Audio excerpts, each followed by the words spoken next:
3:30 today. All right, let's get to Big 12. We're going to have our predictions in a minute. This is so set up for what is going to be, you see these separation Saturdays at ESPN or NFL, Fox, whatever. I think the Big 12, it doesn't mean separation, but it surely, as heck, Craig, it can with Texas hosting TCU. TCU can get yet another game on them, and whoever loses Baylor and Kansas State. And then, of course, Baylor, Kansas State, and all but what looks like basically an elimination game.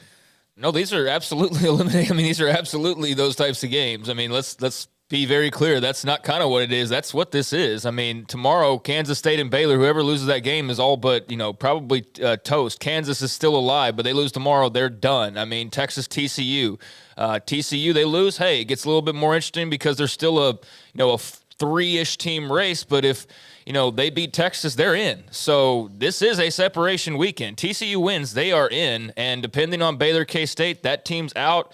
Texas, I think, would still – I'd have to think about all the scenarios in my head, but yeah, I mean, there's not going to be four teams probably still standing tomorrow. There's going to be three-ish, and 2 games to go. That's going to be really interesting, especially with Baylor having this golden opportunity if they play all 3 of the teams. I mean, they went out, they're in. That's a clear path for them. If they lose to Kansas State tomorrow, I mean, in theory, they could beat TCU and Texas, but then you're having to go, okay, well, what did Kansas State do? You have to start looking around at results.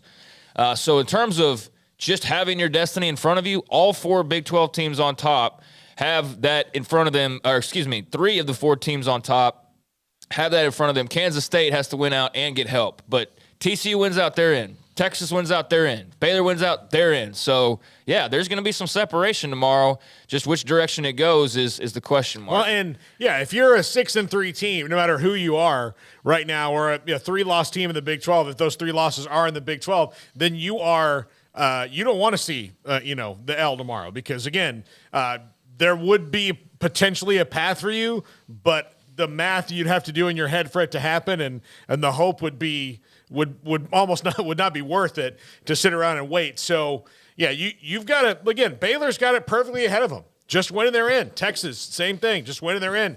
TCU has to win 1 of their next 3, and they're in the Big 12 title game. Now, the pressure is probably up on them a little bit more because they are in a position now where if they continue to win, if they win out, which would be the next 4 games, including the title game, they're going to be in the CFP.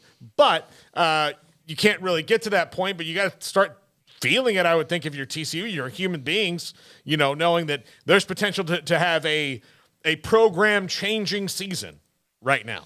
Yeah, there's no doubt they have to be aware of that. Just to what level it bothers them or infiltrates their mindset is the question mark. But I don't know. I think TCU's been pretty good about going week to week, although not very good about doing it easily. Which hey, that's just a testament to how tough the league is that every week's a battle. But I mean, yeah, it's going to be interesting. TCU's they can lose tomorrow and still be fine because they're 2 games above everybody else. So they're the only one not facing elimination tomorrow, but the elimination they are facing is the college football playoff. If they lose to Texas, they're done, but they'd still have the opportunity to face them in a rematch a couple of weeks down the road, depending on what else happens. But, yeah, I mean, Baylor, Texas, and TCU, TCU is the one that's got some room to wiggle except for with the CFP. But all 3 of those teams, have their destiny in their hands. And Kansas State, like I said, they're the one, along with Kansas, that has to win out, get some help. And, just looking at the various schedules, the way it fell for Baylor really is amazing. Like, you could not have drawn up a better 3-week close to the season where you face every single team that's in your way as far as potentially getting to Arlington. And who you'd probably face again. You're going to face one of either a TCU or Texas most likely in the rematch. But you got to win tomorrow, and that's anything but a guarantee. Anything but a guarantee. Well, I'm excited about it, and I'm excited because that's not the only game. You have the Alabama and Ole Miss game that if you want to stay alive in the West, which LSU has in a chokehold despite the loss to Tennessee, that's a game that, again, the loser pretty much is done when it comes to the West. TCU is up 2 games. That's what happens when you run the table. 9-0. 6-0 in the conference, up 2 on both Texas and Baylor and Kansas State. So, again, Baylor, Kansas State, if TCU wins, Baylor, Kansas State losers eliminated. They're done. They'd be 3 back as far as any chance to be the number 1 seed, but pretty much done for the others as well. If Texas wins tomorrow, and then all of a sudden They're just a game back of TCU, and the winner of Baylor-Kansas State is just a game back of TCU. If Baylor runs the table, they're going to play in the Big 12 championship game. And yes, Kansas and Oklahoma State are still there trying to get themselves involved with that. We talk about bangers. Those are two bangers. National implications because of TCU where they are, and also other schools that are trying to at least get themselves as high up the food chain as they possibly can be. Here's a note. Garrett, do you